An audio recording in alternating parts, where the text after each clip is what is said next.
Hey, I'm Wes, the Explosion, and ZX Timelines, the eternally delayed comic, finally came out this week. And after having read it, I can certainly say, it does exist.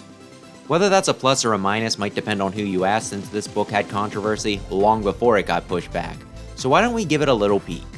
As always, things will get progressively more spoiler heavy as things go on, so check those timestamps. The book is written by Matt Moylan, director of publishing over at Udon. Art is done by Dax Gordon, who also did the main cover, and here's where we hit our first speed bump. There was a lot of backlash when this cover was shown off, and even though this was my first time discussing the comic directly, even I've gotten some passing complaints about how it looked.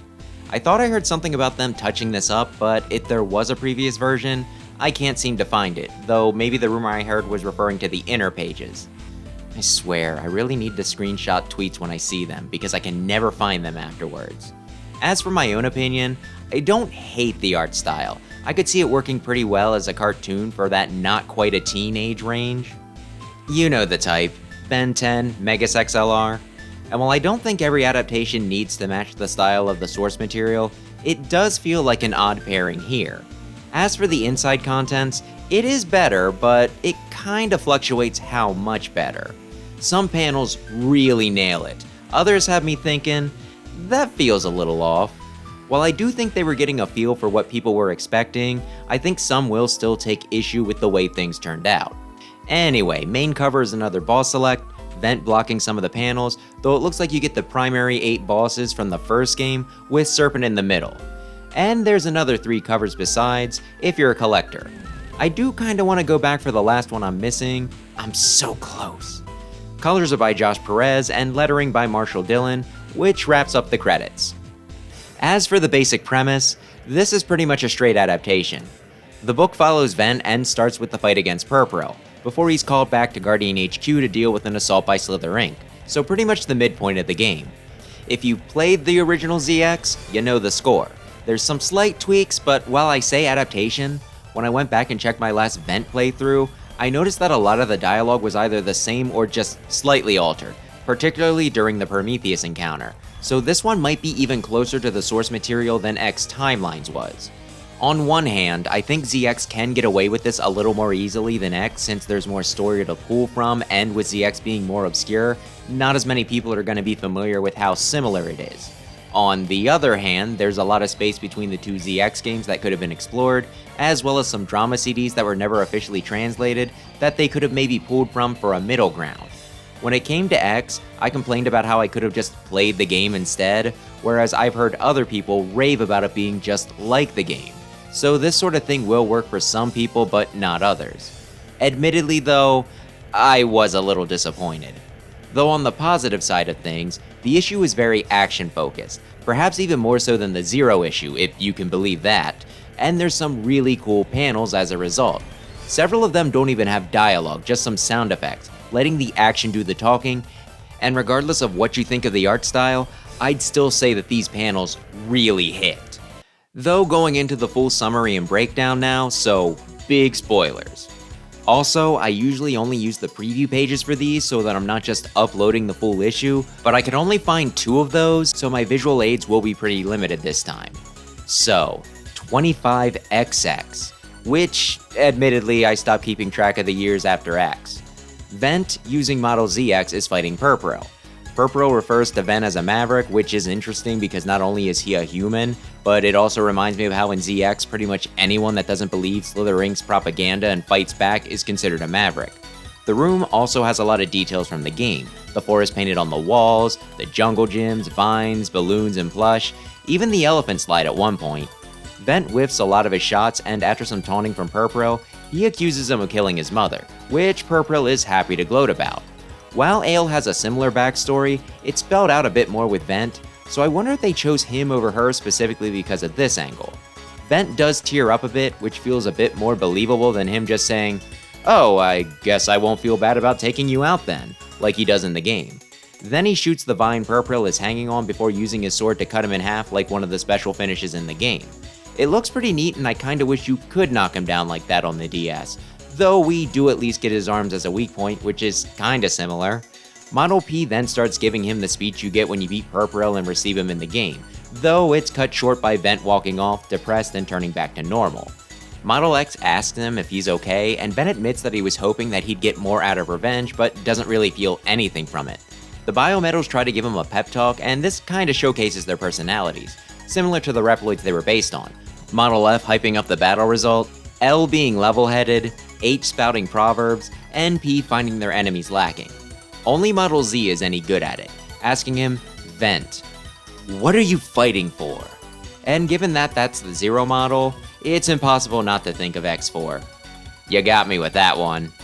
Vent says justice and revenge, though now he's unsure, and Z suggests that he focuses on protecting the future rather than righting the wrongs of the past.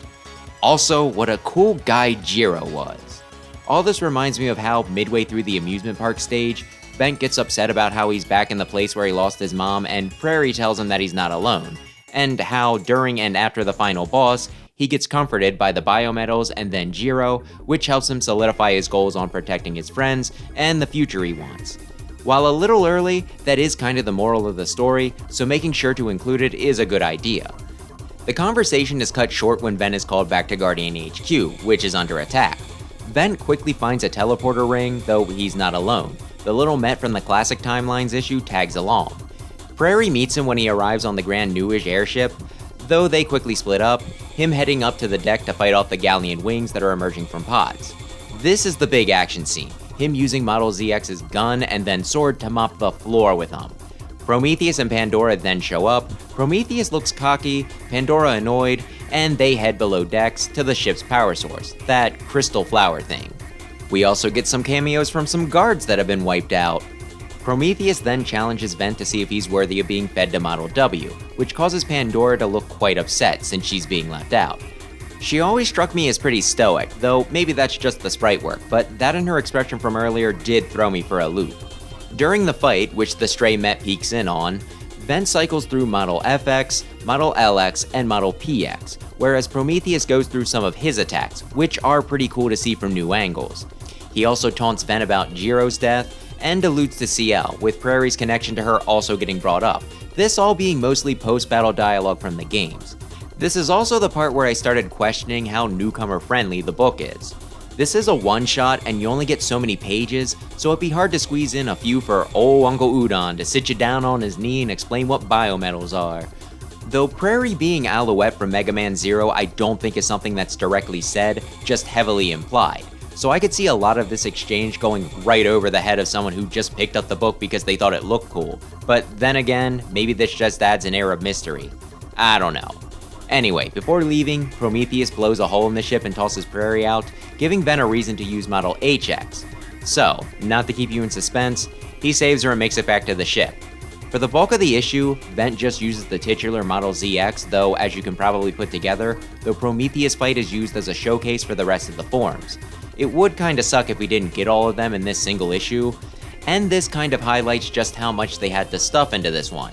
Not just every transformation outside of Model X and OX, both of which are secret unlocks at least at this point in the game, but just a lot of concepts that they didn't have time to explain. More on that in a minute.